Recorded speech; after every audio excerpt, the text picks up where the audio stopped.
कैसे देख रहे हैं बिहार में जो जाति जनगणना के आंकड़े आए हैं, कैसे देख रहे हैं? कोई बिहार में जो जातीय जनगणना है उसको हमको एक तरह से कह लेने कि पूरे देश के लिए यह एक आई ओपनर है, ये आँख खोलने वाला है। विशेष तौर से उन वर्गों के लिए जो पिछड़े वर्ग के समाज के लोग हैं और पिछड़े वर्गों के समाज के लोगों के लिए जो संसाधनों पर प्रतिनिधित्व का मामला है वो उनकी जनसंख्या के अनुपात में बहुत ही कम है। और जो इन्होंने हर 10वें साल बाद एक जनगणना होनी चाहिए थी, जो कि यह सरकार वर्तमान में भारतीय जनता पार्टी की सरकार जिसका नेतृत्व नरेंद्र दामोदर मोदी जी कर रहे हैं, उन्होंने जानबूझ करके इन आंकड़ों, ये जो जातीय जनगणना को पूरी तरह से दबा रखा उनकी सरकार ने। और वह जानते हैं इस बात को कि जातीय जनगणना होगी तो निश्चित तौर से इसमें जो है उनके प्रतिनिधित्व का अमला उठेगा।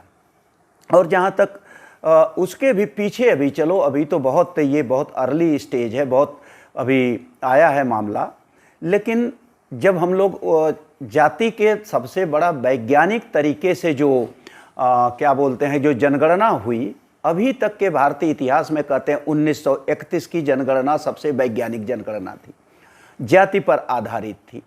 और 1931 की ही जनगणना को जो है मंडल कमीशन ने आधार मानते हुए उसको, जबकि उनको कहा था कि यह 52% पिछड़ी जातियाँ, जबकि पिछड़ी जातियाँ 52% से भी ज़्यादा। अब यहाँ पर तुम लोगों के संज्ञान में लाना है कि उस समय भी जब 1931 की जनगणना हुई थी, उस समय देश की आबादी, जब पाकिस्तान भी भारत का हिस्सा था, बांग्लादेश भी भारत का हिस्सा था, 25 करोड़ 78 लाख के आसपास, 58 लाख और 59,757 ये 1931 में भारत की जनगणना थी। और 1947 में जब भारत विभाजन हुआ तो उस समय जो भारत की जनसंख्या थी 39 करोड़। तो 39 करोड़ में केवल 6 करोड़ लोगों ने पाकिस्तान को चुना, जबकि 33 करोड़ जो है देश की आबादी 1947 में देश का जब बंटवारा हुआ उस समय जो है भारत में रहना उन्होंने पसंद किया, यानी भारत को अपना देश माना। उस 33% में भी करीब 58% आबादी अति पिछड़ा और अति पिछड़ा वर्ग की थी उस समय 1931 में।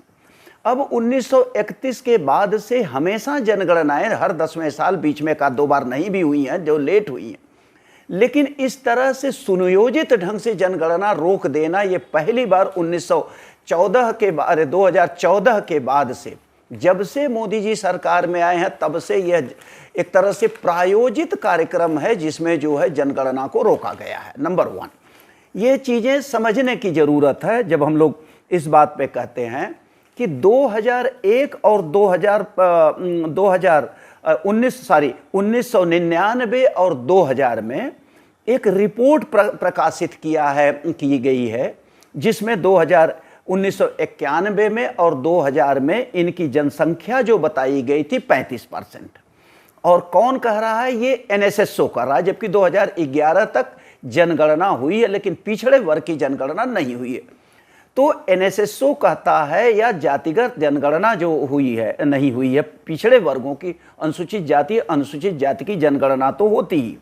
अब उसके बाद जो 35% है, फिर 2000 से लेकर 2005 तक इस पीरियड में जो OBC की जनगणना जो कहते हैं 5 सालों में ये 6% की वृद्धि हुई है।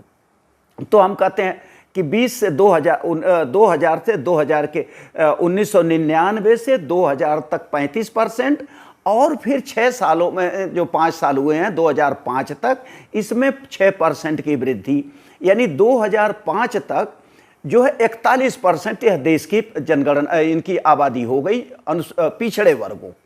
अब अगर हम इसी को एक मापदंड मान लें कि पिछड़े वर्ग की जनसंख्या जो प्रति 5 वर्ष में 6% के हिसाब से बढ़ती है तो 2005 तक तो 41% हो गई। हर 5वें साल जो है इसमें जो 5-6% की वृद्धि, तो 18% की वृद्धि ये और हुई। अब उसमें जब 18% की ये वृद्धि हो रही है जिस तरह से, अब उसको तुम जोड़ डालो 41 और 18%, तो 41 और 18% जो होता है 59% यह देश की आबादी।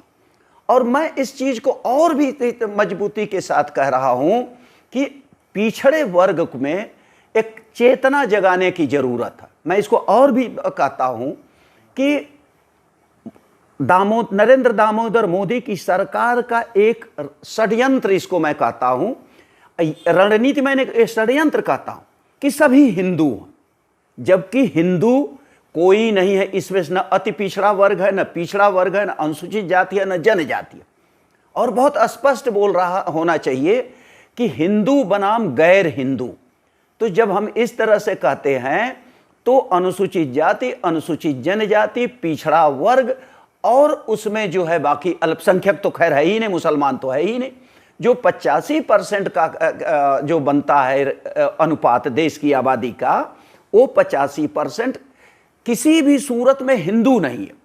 और यह बहुत ही हिंदू से बांट रहे हैं, हिंदुओं में भी बंटवारा। हाँ, आ रहा हूं।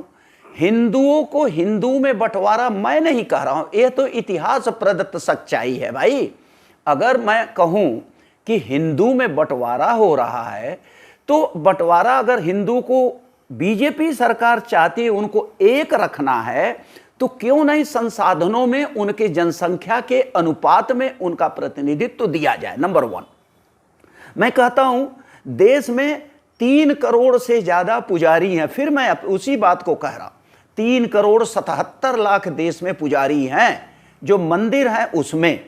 अब जब ये मंदिर इतने पुजारी हैं, तो उन पुजारियों की जनसंख्या में भी आरक्षण होना चाहिए। और 1 करोड़ 71 लाख से ऊपर जो है आरक्षित वर्ग के यानी पिछड़ा वर्ग के होंगे, 67 लाख के आसपास अनुसूचित जाति के होंगे, 36-37 लाख के आसपास पुजारी जो होंगे अनुसूचित जनजाति। अगर हिंदू हैं तो मैं फिर कह रहा हूं कि अगर हिंदू सभी हैं, मैं भी अपने आप को, जो कि मैं जन्मजात हिंदू नहीं हूं, मैं बुद्धिस्ट हूं, पैदाइशी बुद्धिस्ट भी हूं, मेरी खानदान भी बुद्धिस्ट है, लेकिन अगर मुझे हिंदू मानते हैं तो मुझे उन संसाधनों पर, देश की संपत्ति पर, प्राकृतिक संपदा पर, जमीन में मेरी हिस्सेदारी होनी चाहिए। जाति जनगणना के जो और जातीय जनगणना के जो आंकड़े आए हैं, मैं उसी पर आ रहा हूं कि जितने भी, मैं कह रहा हूं यह मोदी सरकार की रणनीति का हिस्सा था कि हम जातीय जनगणना नहीं होने देंगे, सबको एक ढुलमुल राजनीति करते, सभी हिंदू हैं, सभी हिंदू हैं, सभी हिंदू। देश में एक जो डिबेट शुरू होनी चाहिए, एक बहस होनी चाहिए, हिंदू बनाम गैर हिंदू, कौन हिंदू है कौन नहीं हिंदू। हिंदू अगर कहोगे तो ब्राह्मण, बनिया और ठाकुर, ये 3 ही जातियां केवल जो है, जो जिसको कहते हैं हिंदू हैं, बाकी सब अछूत हैं। चाहे उनको शेड्यूल कास्ट कह लो, चाहे शेड्यूल ट्राइब कह लो, सबके सब अछूत जातियां, उसमें बैकवर्ड भी है। वो जो अपने आप को वर्ण व्यवस्था का जो हिस्सा मानता है, पिछड़ा वर्ग, उसमें शूद्र, असली मामले ब्राह्मण, क्षत्रिय, वैश्य, शूद्र, उसमें जो है वो पिछड़ा वर्ग, उसमें अनुसूचित जाति कभी था ही नहीं। अनुसूचित जाति तो अनटचेबल था, जिसको कहते हैं पंचम वर्ण। वो अपना किसी वर्ण से अलग ही, मैं कह रहा हूं पंचम, जो वर्ण व्यवस्था से ही अलग था, जिसको गांव में आने का हक नहीं था, वो हिंदू धर्म का हिस्सा कैसे हो गया? जो गांव के दक्षिणी छोर पर बसाया जाता तो हिंदू का हिस्सा कैसे हो गया?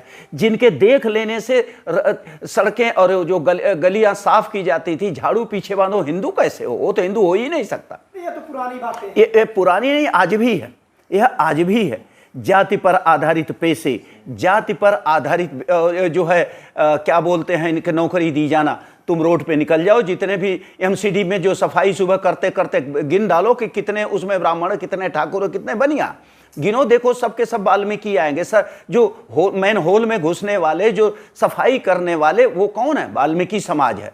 आज भी जो जितने भी हैं वाल्मीकि जाति पर आधारित, अभी भी जो 12 लाख परिवार हैं पूरे देश में, जो जाति पर आधारित पेशा, जो सर पे मैला अगर न ढोएं तो उनकी शाम को रोटी नहीं चलेगी। बिहार में जो जाति जनगणना के आंकड़े आए हैं, जी, देश की राजनीति